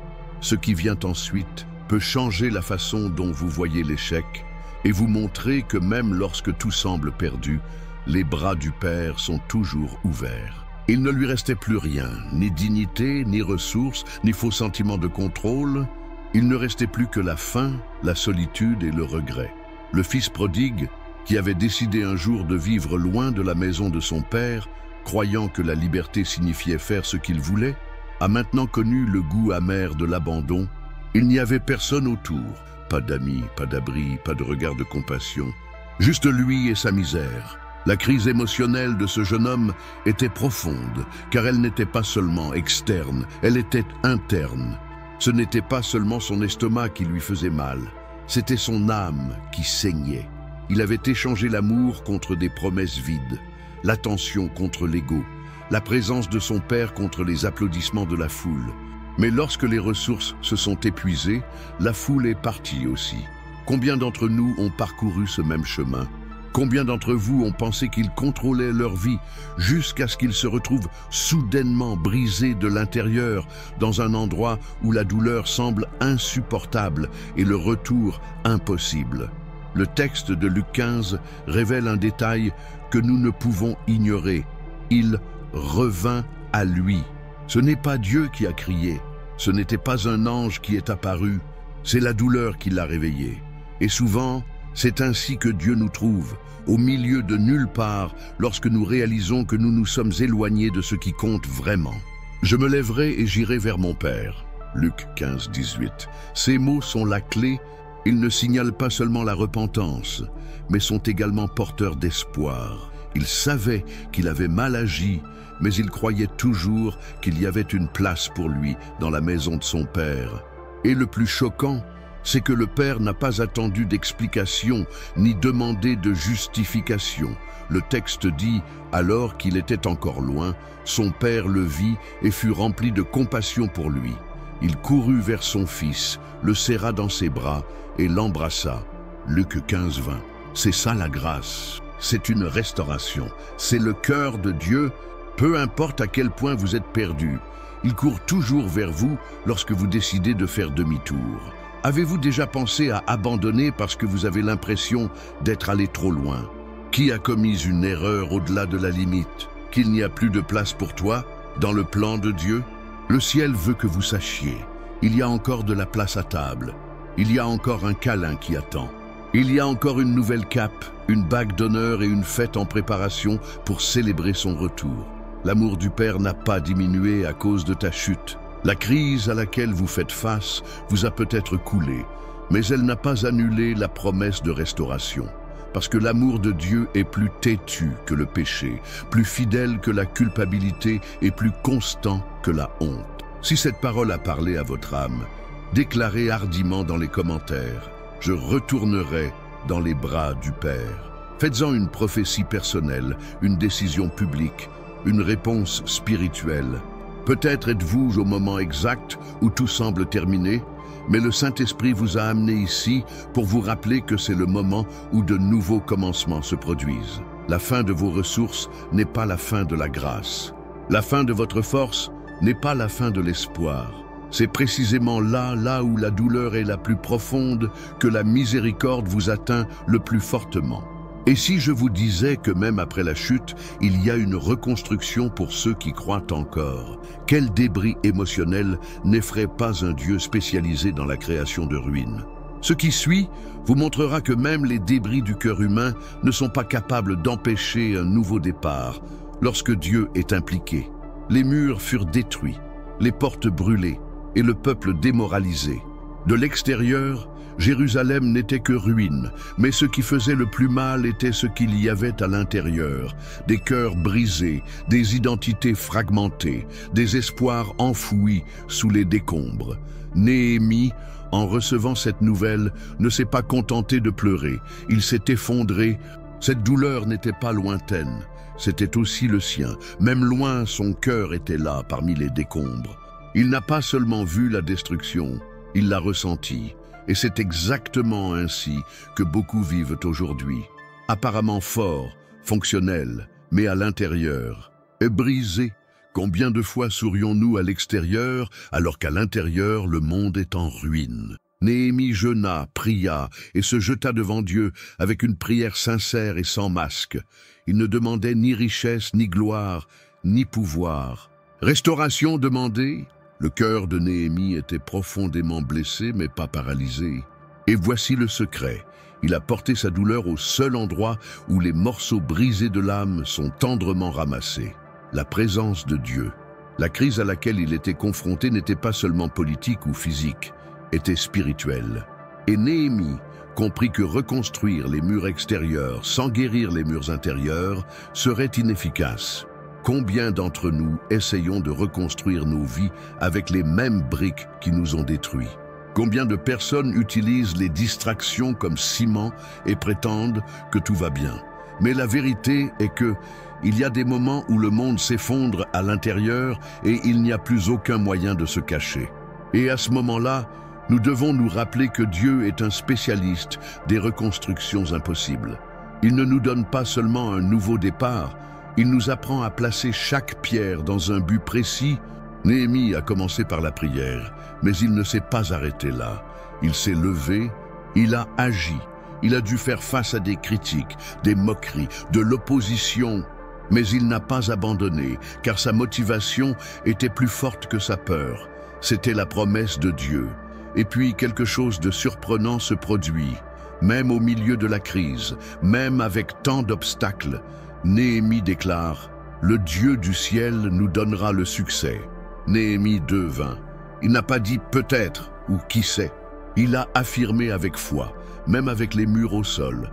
Cette conviction vient de ceux qui ont déjà compris que lorsque Dieu est dans le projet, les éclats deviennent fondements et la honte devient témoignage.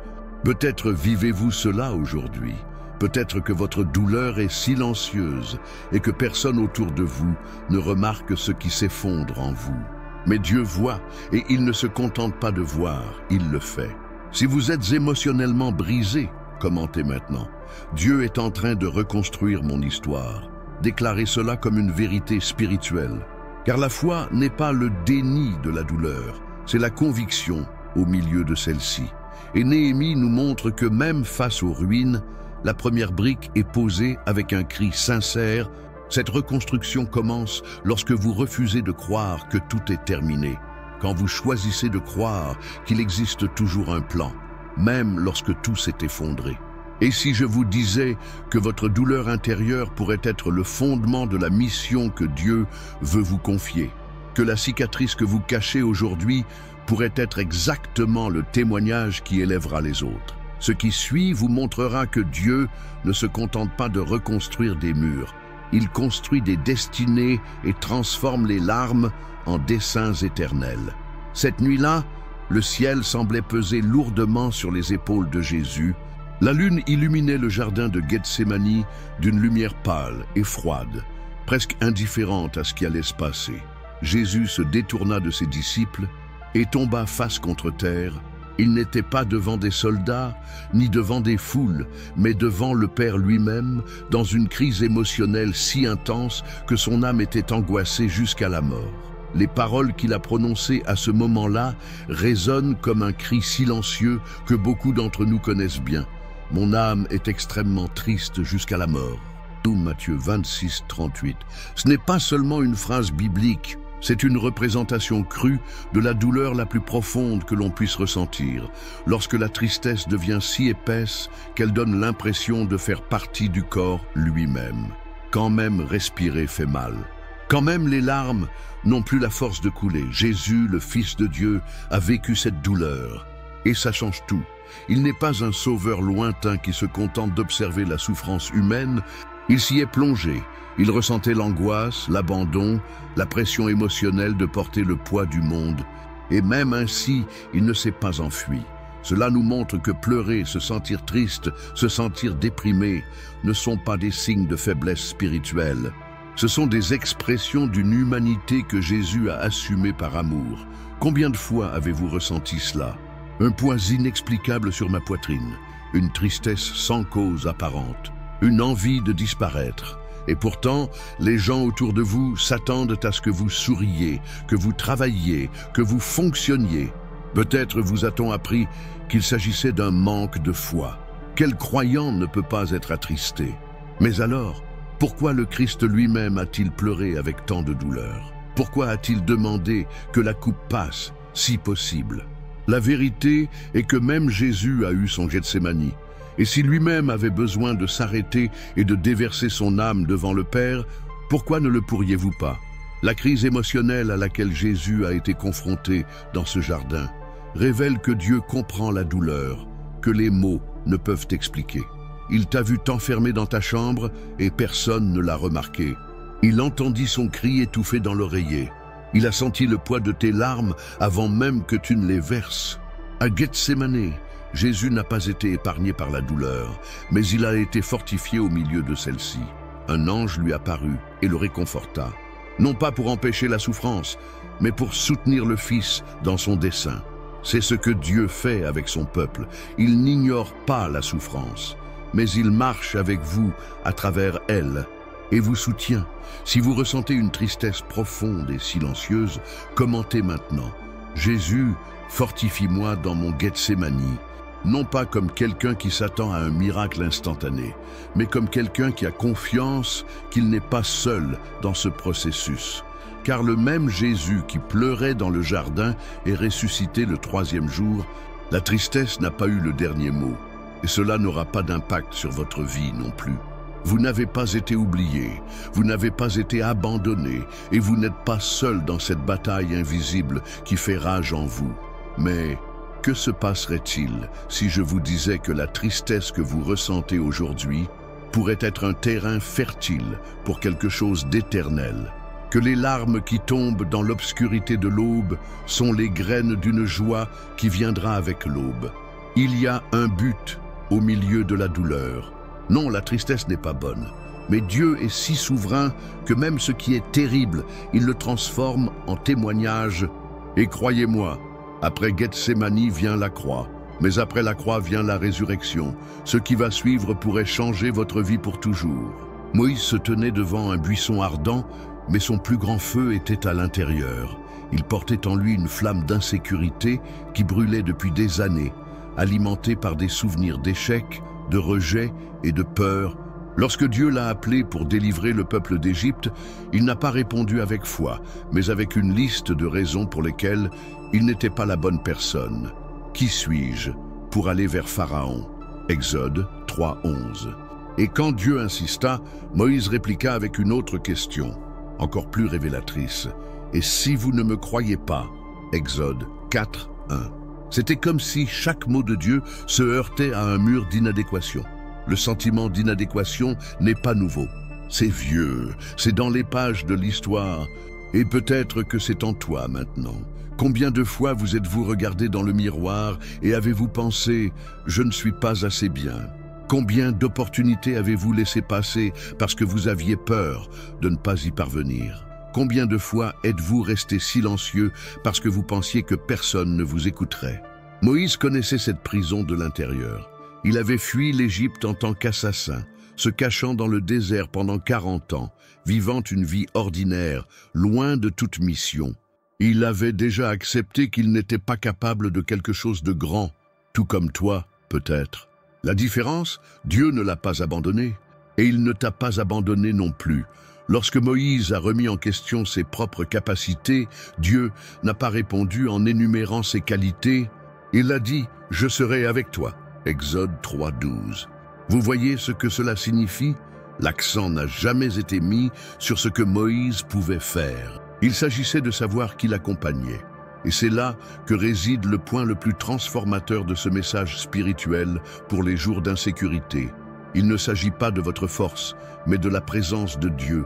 Lorsque vous vous sentez inadéquat, c'est parce que vous regardez l'ampleur du défi avec des yeux humains. Mais que se passerait-il si vous voyiez avec les yeux de la foi? Avez-vous déjà pensé que des sentiments d'inadéquation pourraient saboter le but que Dieu vous a confié? Peut-être que vous ne vous sentez pas préparé précisément parce que l'appel ne dépend pas de votre préparation, mais de votre obéissance. Moïse avait peur, mais il obéit. Et même s'il bégayait, il fut utilisé par Dieu pour ouvrir la mer Rouge, non pas parce qu'il était le plus éloquent, mais parce qu'il a décidé de faire confiance à celui qui l'a envoyé. Si vous vous êtes déjà senti trop petit pour la taille de ce que Dieu a placé dans votre cœur, commentez maintenant. Même si je suis faible, j'ai confiance en toi, Seigneur. Ce commentaire est plus qu'une phrase. C'est une déclaration de foi contre le mensonge de l'insuffisance.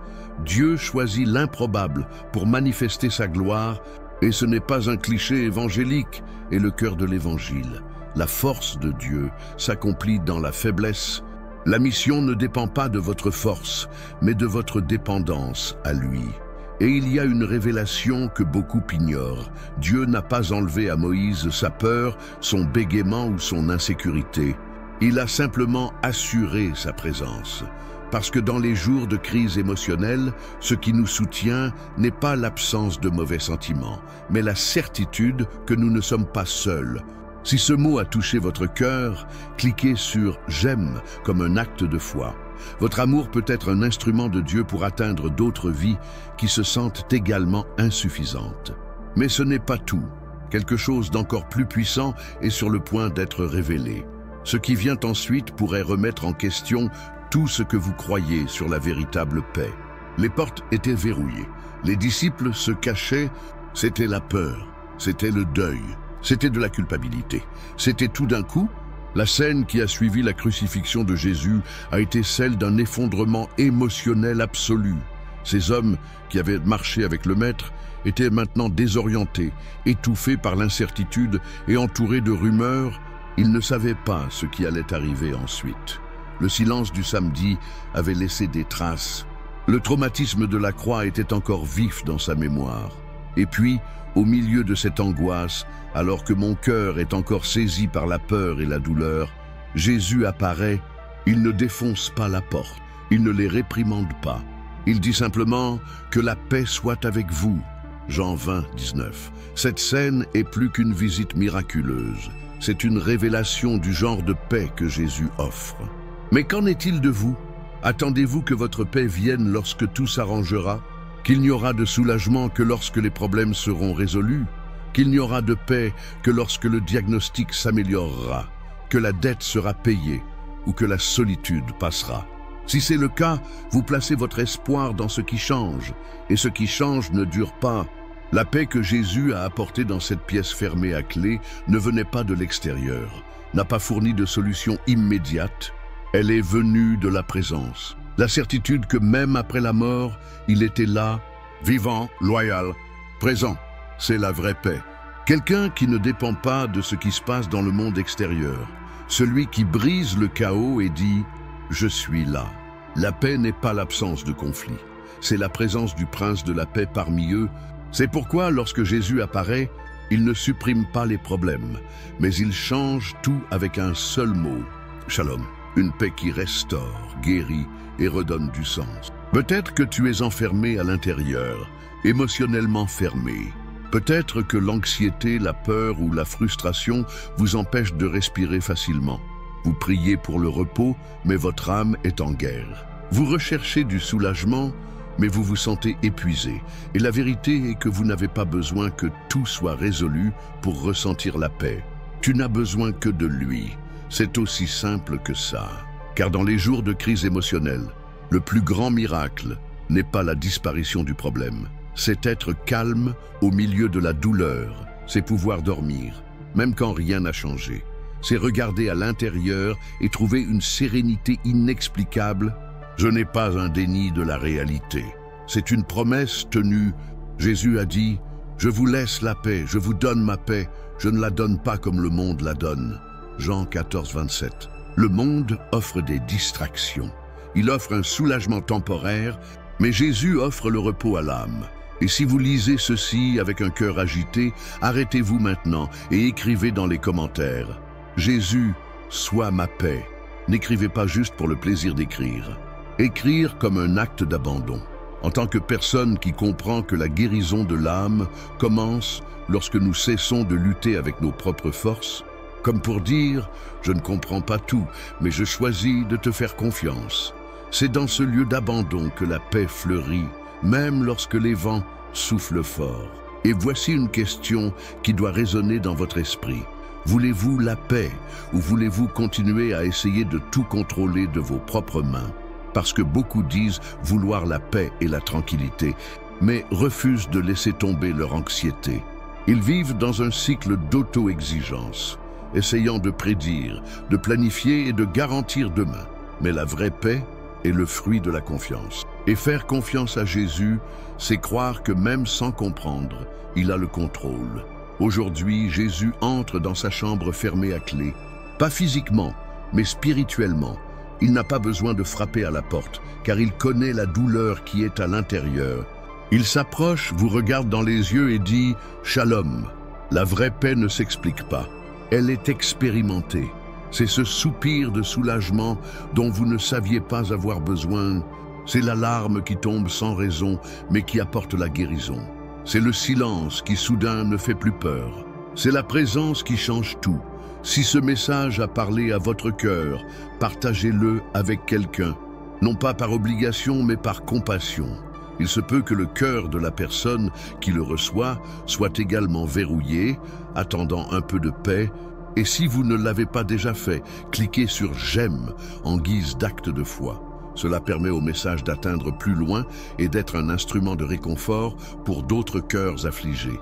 Parce que la paix que vous recherchez frappe déjà à la porte de votre cœur, et son nom est Jésus. Si vous êtes arrivé jusqu'ici, vous avez peut-être remarqué qu'il ne s'agissait pas seulement d'une vidéo, mais d'un appel, un cri silencieux de ton cœur qui avait besoin d'entendre qu'il y a encore de l'espoir même dans les jours de douleur intense. Avec chaque histoire, chaque verset, chaque soupir spirituel qui a parcouru ce chemin jusqu'ici, quelque chose s'est brisé à l'intérieur. Non pas pour vous détruire, mais pour vous libérer de ce qui n'avait plus de sens à porter. Combien de fois vous êtes-vous senti étouffé, seul, enfermé en vous-même, essayant de tout contrôler et toujours sans paix? Mais maintenant vous le savez, ce n'est pas l'absence de douleur qui apporte le soulagement, c'est la présence de Jésus. Il ne promet pas un chemin sans épines, mais il garantit qu'il sera avec vous à chaque étape du chemin.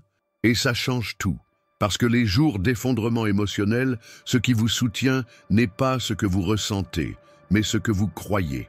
Et si vous sentez que vous avez été touché, que quelque chose s'est réveillé en vous, respirez profondément. Car c'est maintenant le moment de sceller tout cela dans la prière. Mais avant de commencer, comprenez, cette prière n'est pas un rituel vide, c'est une réunion. C'est toi, vulnérable, brisé, fatigué, qui te place devant un Dieu qui ne t'a jamais quitté. Un Dieu qui voit au-delà de vos masques, qui connaît la guerre que vous menez à l'intérieur, et pourtant vous appelle son Fils.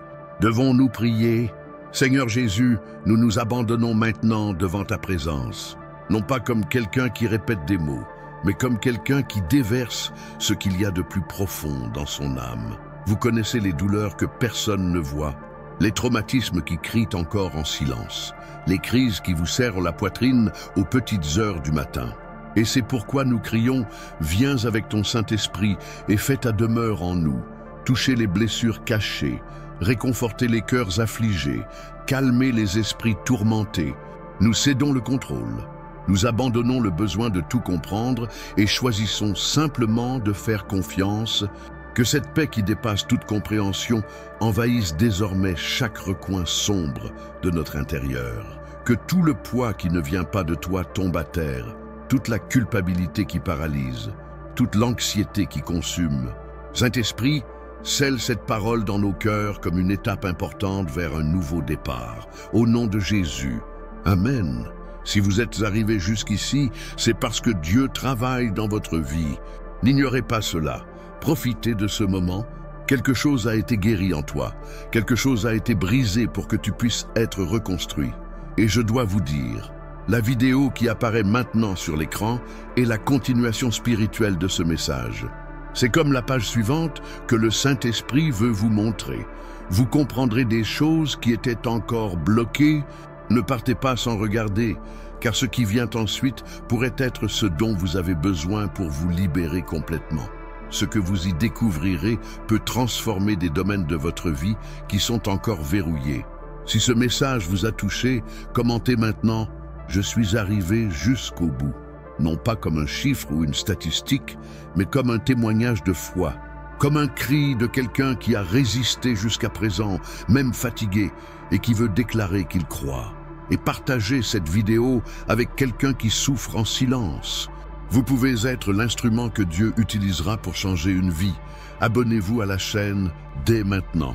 Pas comme un simple clic, mais comme une réponse de gratitude. Parce que lorsque vous vous inscrivez, vous dites « Seigneur, continue à me parler ». Cette chaîne existe pour nourrir votre foi, votre âme, votre nouveau départ. Nourrissez-vous et nourrissez les autres. Vous avez été touchés. Maintenant, soyez le canal. Et je termine par cette promesse. Celui dont l'esprit est fixé sur toi, tu le garderas dans une paix parfaite, parce qu'il se confie en toi. Et Ésaïe 26, 3. Que cette paix inonde tout en vous. Non pas parce que tout a été résolu, mais parce que maintenant vous savez qui est avec vous. Allez regarder la prochaine vidéo. Ne laissez pas cette flamme s'éteindre, parce que Dieu n'a pas encore fini. Il ne fait que commencer.